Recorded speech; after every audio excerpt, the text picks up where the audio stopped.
Hi everyone, I hope you're having a great day so far wherever you are in the world. So today it's almost the end of October, and I looked at the weather forecast and it's supposed to be hovering around 7, 8, 9, 10 degrees Celsius during the day, and then our nighttime temperatures are supposed to be about between 1 and 3 degrees Celsius, which is just above the freezing point. And I thought I'd go out in the garden and do some cleanup and prepare the bed for some tulip planting that I've got. So I need to carefully remove this perilla plant. There's lots of seeds in here. I don't want to lodge them and have them all over the garden because that will be a disaster next year. And I also will rake away some of the leaf around here so I can plant some more of the tulip bulbs that I have. And I probably will leave on the alyssum because they're still growing and they're still thriving. And then probably, when the temperature gets to about freezing, that's when I will remove them. But other than that, that's pretty much my plan. And then once I have all the leaves raked away from the hydrangeas, what I will do, I'll come over here and show you. So this is what I always give my hydrangea plants in the fall. So basically these are actually coffee grounds that I have saved from my coffee machine. So I kind of let it dry in this bowl over the summer, and then in the fall when I've got enough collected, I give each of my hydrangea plant a handful of this stuff. And then from now until spring, once I have saved some more, I will then also feed the hydrangeas in the spring. And that's all I really do to feed my hydrangeas. I don't give it any other fertilizer other than the used coffee grounds that I've saved. Now, for those of you that have a huge garden, what you could do is you could go to your local coffee shop around the corner and give them a bucket and ask if they could just dump the coffee grounds into the bucket. You can go home and you can put that in your garden beds as well. These will make a great compost, especially for plants that likes a little bit lower in acidities, and which hydrangeas do love. They love that low pH, just slightly below pH 7. So it likes a slightly acidic soil. And this coffee ground and used tea leaves as well, those are great things for you to add to your garden bed for hydrangea plants. So once I've done that, what I will also do is I will plant these tulips. So I already have a whole bunch of these in the garden, but these do not naturalize very well in my garden. So I've got some more. I've got about 150 of them here. I think last year I planted, I forget how many, but I don't know, a good 300-400 of them. So I've got 2 varieties planted, but this year this is what I picked up at the Costco. I think each one of these is 50 for, I think, $14 Canadian at our local Canadian store. So these are the double late tulips, and they come up exactly the color that's here, and it's just really a beautiful tulip. And this is actually my daughter's favorite, so I'm planting these for her. It blooms in late spring, and it's supposed to be a height of 40 to 45 centimeters or 16 to 18 inches. And we're gonna have to plant it 4 to 6 inches. So, and spacing, it does say to about 10 centimeters or 4 inches, but I don't plant them that far. I actually plant them right next to each other because I like them to be really full when they come up. So anyway, so that's what I'm planning on doing. And so I'm gonna set up my camera and just do my thing.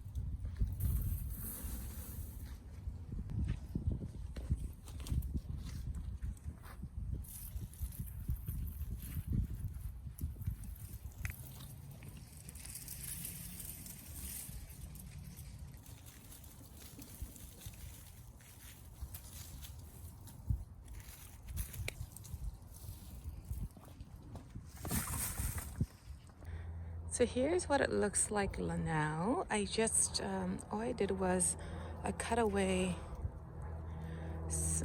the perilla plants that I have there, and then I had the Asiatic lilies that I also cut away as well. So this whole area here is empty. And then I also removed the other perilla plant that I had there as well. So I think it's starting to kind of clear things up and just make it more airy for the plants that are still there, right? And then I'm gonna come around and cut away my hosta that I've got right over here. And usually hostas, I don't like to leave them on because they're just going to rot, and they create a place for snails and slugs and a whole bunch of insects to live and grow there. So I'm gonna have to remove it.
So here's the view now. So I also cut away all of my salvia as well because snails and slugs love to feed on those.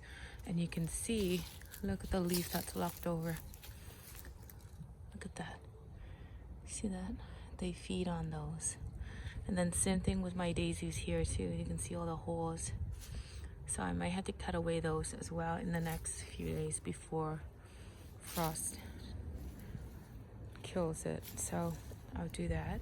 I'm gonna come around this way to let you see the hostas that I also cut away as well.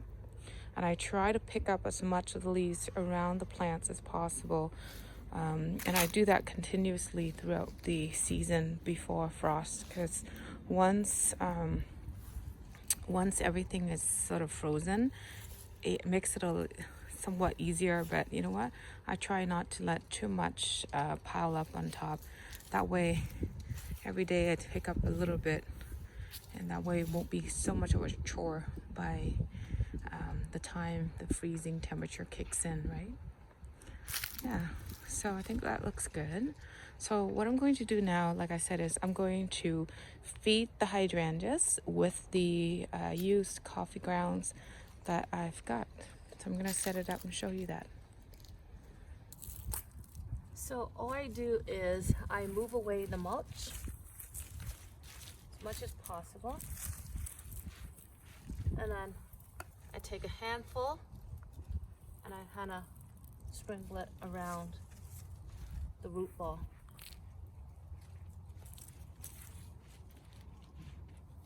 And this is a bigger plant, so I'm going to use 2 handfuls.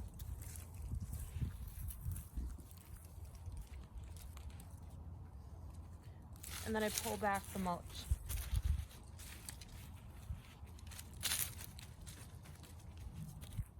So now I'm going to do the same with my little lime here and my 4 bobo plants there, okay?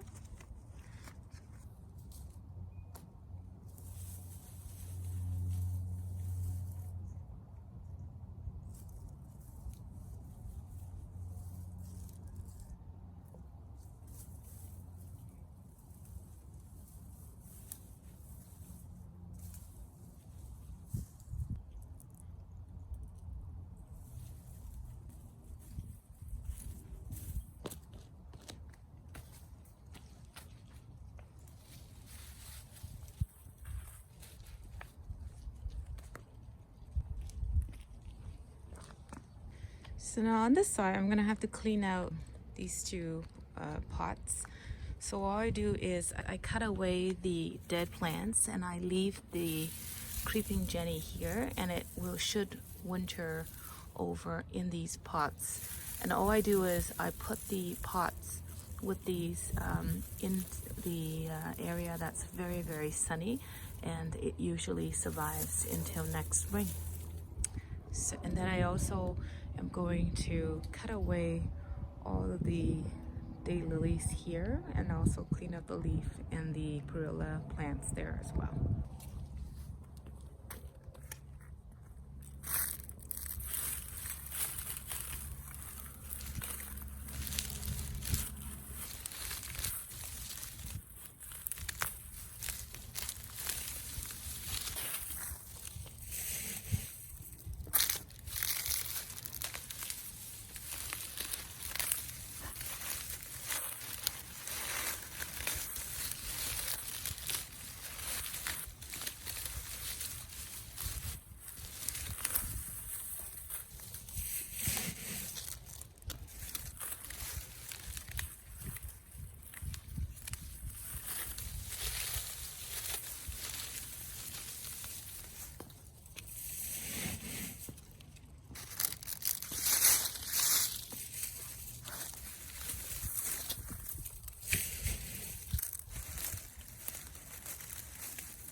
So I just cleaned up these 2 pots and I cut away everything that's here, the salvia, the daylilies, and I even trimmed up my clematis here, but try to remove as much of the leaves around the hydrangeas here as possible. So these are the bulbils, and I'm gonna go and also feed them with my used coffee grounds that I've got as well. So I'm gonna go do that right now.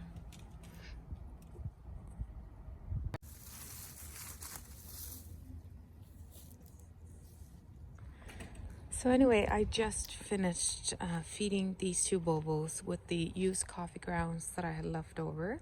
I have still more to do in the back, but we're starting to lose a lot of the light. So I better go in and cook dinner. But this is what I've collected with all this stuff that I cut down just now. So that's gonna go in the compost very soon. And I still have, like I said, more coffee grounds to feed the hydrangeas in the back. And I also have these tulips to plant as well. But hopefully I'll have some more time tomorrow to do that. So anyway, I want to thank you so much for watching this video of me doing some of the most boring thing in the garden ever. But you know, those are things that we must do to keep our garden healthy and ready for next year. So again, thank you so much again for watching, and I will see you next time. Bye bye now.